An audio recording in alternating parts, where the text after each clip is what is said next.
That's water.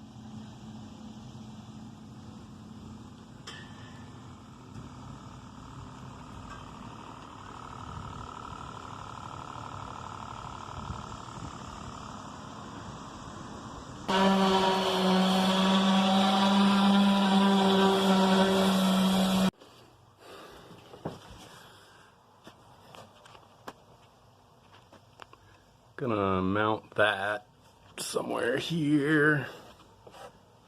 Got the negative bus mounted there. That's the starter relay, which goes to the starter solenoid and the starter. I still need to wire it to the alternator, see if it works, but right now I'm messing with this water pump. I've got parts everywhere, tools everywhere.